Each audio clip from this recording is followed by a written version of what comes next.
नमस्कार। हम आपको केमिकल काइनेटिक्स पढ़ा रहे थे। आज का हमारा टॉपिक है अणुसंख्यता और कोटि में अंतर। मोलिकुलरिटी और ऑर्डर में क्या अंतर है, ये ज्यादातर स्टूडेंट नहीं समझ पाते। अणुसंख्यता क्या होती है और अभिक्रिया की कोटि क्या होती है, इनमें दोनों में क्या अंतर है, ये समझाने जा रहे हैं। हम पहले बता देते हैं आपको, अणुसंख्यता का मतलब है मूल अभिक्रिया में भाग लेने वाले अणु, परमाणु और आयनों की संख्या से, उसको हम अणुसंख्यता कहते हैं। और कोटि उसे कहते हैं जिन पर अभिक्रिया वेग निर्भर करता है। वे विकारक जिनकी सांद्रता पर अभिक्रिया वेग निर्भर करता हो, अभिक्रिया की कोटि कहलाता है।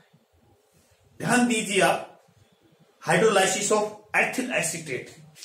एथिल एसीटेट का जल अपघटन CH3 COO2H5 प्लस H2O। यहां जल की मात्रा एक्सेस में ली गई है, जो वाटर है ये ज्यादा मात्रा में लिया गया है। तो ये अभिक्रिया आपको अणुसंख्यता कैसे दिखाई देती है? इसकी अणुसंख्यता तो दो है, एक एथिल एसीटेट, दूसरा वाटर। मोलिकुलरिटी तो दो है, परंतु कोटि एक है, क्योंकि अभिक्रिया वेग केवल एथिल एसीटेट की सांद्रता पर ही निर्भर करता है, जल की सांद्रता पर निर्भर नहीं करता, क्योंकि यहां जल की मात्रा में, सांद्रता में कोई परिवर्तन नहीं होता है, उसकी अधिक मात्रा में लिया गया, एक्सेस मात्रा में लिया गया। तो रेट ऑफ रिएक्शन किस पर निर्भर करता है? केवल CH3 COO2H5 इसी पर निर्भर करता है। एथिल एसीटेट की सांद्रता पर निर्भर करता है, इसलिए यहां इस अभिक्रिया की कोटि एक है, परंतु अणुसंख्यता दो है। इसी प्रकार से हम इन्वर्जन ऑफ केन शुगर का उदाहरण ले सकते हैं। उसमें भी अभिक्रिया की कोटि एक, लेकिन अणुसंख्यता दो होती है। अभिक्रिया वेग के इन्वर्जन जो केन शुगर है, उस केन शुगर पर ही निर्भर करता है, जल की मात्रा पर अभिक्रिया वेग निर्भर नहीं करता। इसलिए उस inversion of cane sugar reaction में भी अभिक्रिया की कोटि एक है, परंतु अणुसंख्यता दो है। तो कुल मिलाकर हम कोटि, अभिक्रिया की कोटि उसे कहेंगे, वे अभिकारक, उन अभिकारकों की संख्या जिन पर अभिक्रिया वेग निर्भर करता हो, जिनकी सांद्रता पर अभिक्रिया वेग निर्भर करता हो, जिनकी सांद्रता अभिक्रिया के दौरान परिवर्तित होती हो, वो अभिक्रिया की कोटि कहलाती है। तो आपको थोड़ा सा डिफरेंस मालूम हुआ। अब अणुसंख्यता क्या है और कोटि क्या है, अब दोनों में हम एक टेबल के आधार पर समझाएंगे अंतर क्या है। ध्यान दीजिए इस टेबल पर, इधर हमने अणुसंख्यता लिख रखा है और इधर कोटि लिख रखा है, ऑर्डर। अणुसंख्यता ये सैद्धांतिक राशि, ये थ्योरेटिकल वैल्यू, ये क्या है? केवल थ्योरेटिकल है। जो आप मूल अभिक्रिया में भाग लेने वाले अणु, परमाणु, आयन है, उनकी संख्या को देखकर हम बता सकते हैं कि इसकी अणुसंख्यता कितनी है। लेकिन कोटि एक्सपेरिमेंटल वैल्यू है, प्रायोगिक राशि, प्रयोग द्वारा ही ज्ञात किया जा सकता है कि इसी अभिक्रिया की कोटि कितनी है। ये थ्योरेटिकल राशि नहीं है, प्रयोग द्वारा ही पता लग सकता है किसी अभिक्रिया की कोटि कितनी है। यह अभिक्रिया के मूल पद से संबंधित है। हम बता चुके, अणुसंख्यता अभिक्रिया का जो मूल पद है उससे संबंधित होती है। अब कितने अभिकारक अणु भाग ले रहे हैं, उस आधार पर हम बता सकते हैं किसी अभिक्रिया की अणुसंख्यता क्या है। यह संपूर्ण प्रेक्षित अभिक्रिया से संबंधित है,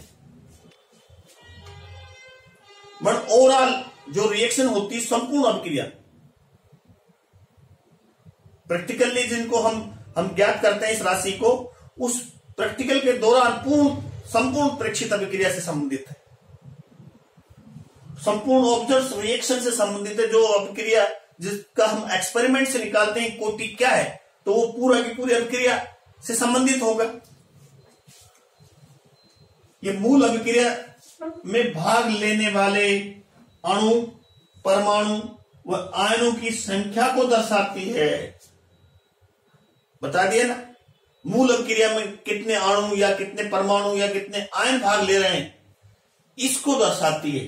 तो इसमें एथिल एस्टेट का हाइड्रोलाइसिस किया तो कितने अणु भाग ले रहे हैं, अभिकारक अणु 1, 2, एथिल एस्टेट और H2O, तो अभिक्रिया के अणु संख्या यहां 2 है। तो मूल पद में 2 अणु भाग ले रहे हैं। यह उन अभिक्रियाओं की संख्या को दर्शाती है जिन पर अभिक्रिया वेग निर्भर करता है। अभिकारकों की वह संख्या जिन पर अभिक्रिया वेग निर्भर करता है वो कोटि कहलाता है। जैसे ये एथिल एस्टेट का हाइड्रोलाइसिस, तो एथिल एसीटेट पर अभिक्रिया वेग निर्भर करता है, इसलिए इसकी कोटि 1 है। जल पर निर्भर नहीं करता है क्योंकि जल यहां एक्सेस में लिया गया है। तो जिन पर अभिक्रिया वेग निर्भर करता है वो कोटि होता है, वो अभिक्रिया की कोटि कहलाती है। अगला पॉइंट है अणु संख्या पूर्णांक होती मतलब 1, 2 अणु, 3 अणु, 4 अणु पूर्णांक कहलाती है। ये अणु संख्या पूर्णांक होती है।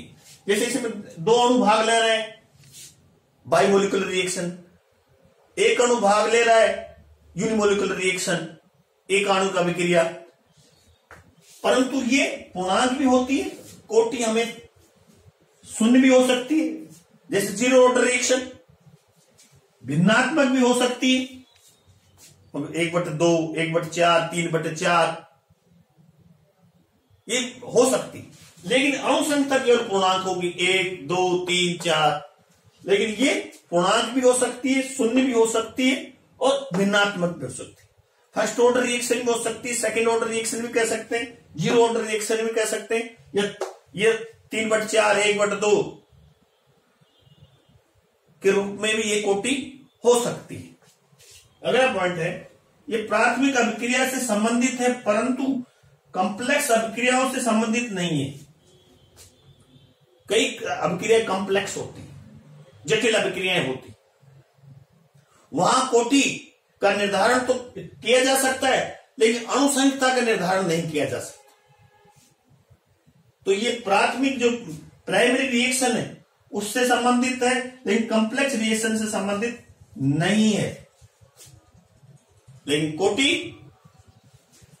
प्राइमरी और कॉम्प्लेक्स दोनों अभिक्रियाओं से संबंधित है। प्राइमरी रिएक्शन या कॉम्प्लेक्स रिएक्शन दोनों से ही संबंधित है।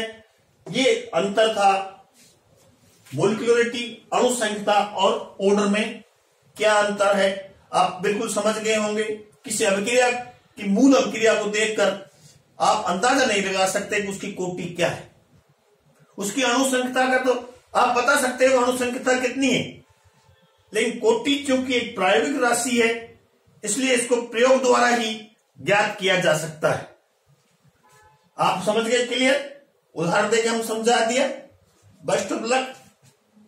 Thank you very much.